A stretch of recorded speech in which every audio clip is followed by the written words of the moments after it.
Recorded Books presents an unabridged recording of Uglies by Scott Westereld, narrated by Carine Montbertrand. Part 1. Turning Pretty. From the New York Times, quoting Yang Yuan. Is it not good to make society full of beautiful people? New Pretty Town. The early summer sky was the color of cat vomit. Of course, Tally thought, you'd have to feed your cat only salmon-flavored cat food for a while to get the pinks right. The scudding clouds did look a bit fishy, rippled into scales by a high-altitude wind. As the light faded, deep blue gaps of night peered through like an upside-down ocean, bottomless and cold. Any other summer, a sunset like this would have been beautiful. But nothing had been beautiful since Paris turned pretty. Losing your best friend sucks, even if it's only for 3 months and 2 days. Tally Youngblood was waiting for darkness. She could see New Pretty Town through her open window. The party towers were already lit up, and snakes of burning torches marked flickering pathways through the pleasure gardens. A few hot air balloons pulled at their tethers against the darkening pink sky, their passengers shooting safety fireworks at other balloons and passing parasailers. Laughter and music skipped across the water like rocks thrown with just the right spin, their edges just as sharp against Tally's nerves. Around the outskirts of the city, cut off from town by the black oval of the river, everything was in darkness. Everyone ugly was in bed by now. Tally took off her interface ring and said, "Good night." "Sweet dreams, Tally," said the room. She chewed up a toothbrush pill, punched her pillow, and shoved an old portable heater, one that produced about as much warmth as a sleeping Tally-sized human being, under the covers. Then she crawled out the window.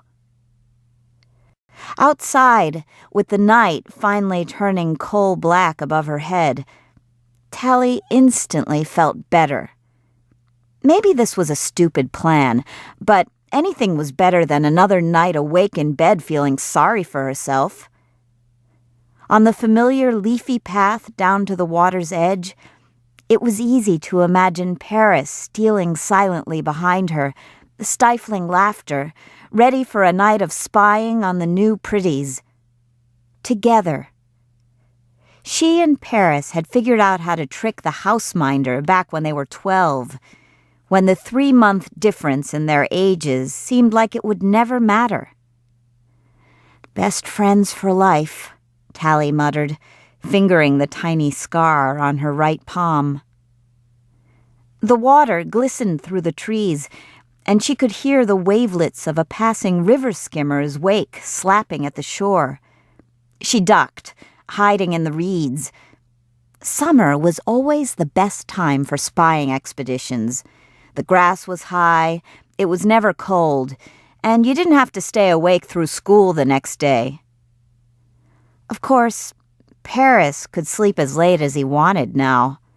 Just one of the advantages of being pretty. The old bridge stretched massively across the water, its huge iron frame as black as the sky. It had been built so long ago that it held up its own weight without any support from hover struts. 1,000,000 years from now, when the rest of the city had crumbled, the bridge would probably remain like a fossilized bone. Unlike the other bridges into New Pretty Town, the old bridge couldn't talk, or report trespassers, more importantly. But even silent, the bridge had always seemed very wise to Tally, as quietly knowing as some ancient tree. Her eyes were fully adjusted to the darkness now, and it took only seconds to find the fishing line tied to its usual rock. She yanked it, and heard the splash of the rope tumbling from where it had been hidden among the bridge supports. She kept pulling until the invisible fishing line turned into wet, knotted cord. The other end was still tied to the iron framework of the bridge. Tally pulled the rope taut and lashed it to the usual tree. She had to duck into the grass once more as another river skimmer passed. The people dancing on its deck didn't spot the rope stretched from bridge to shore. They never did. New pretties were always having too much fun to notice little things out of place. When the skimmer's lights had faded, Tally tested the rope with her whole weight. One time, it had pulled loose from the tree, and both she and Paris had swung downward, then up and out over the middle of the river before falling off, tumbling into the cold water. She smiled at the memory, realizing she would rather be on that expedition, soaking wet in the cold with Paris, than dry and warm tonight, but alone. Hanging upside down, hands and knees clutching the knots along the rope, Tally pulled herself up into the dark framework of the bridge, then stole through its iron skeleton and across to New Prettytown. She knew where Paris lived from the one message he'd bothered to send since turning pretty. Paris hadn't given an address, but Tally knew the trick for decoding the random-looking numbers at the bottom of a ping. They led to some place called Garbo Mansion in the hilly part of town. Getting there was going to be tricky. In their expeditions, Tally and Paris had always stuck to the waterfront, where vegetation and the dark backdrop of Uglyville made it easy to hide. But now, Tally was headed into the center of the island, where floats and revelers populated the bright streets all night. Brand new pretties like Paris always lived where the fun was most frantic. Tally had memorized the map, but if she made one wrong turn, she was toast. Without her interface ring, she was invisible to vehicles. They'd just run her down like she was nothing. Of course, Tally was nothing here. Worse, she was ugly. But she hoped Paris wouldn't see it that way, wouldn't see her that way. Tally had no idea what would happen if she got caught.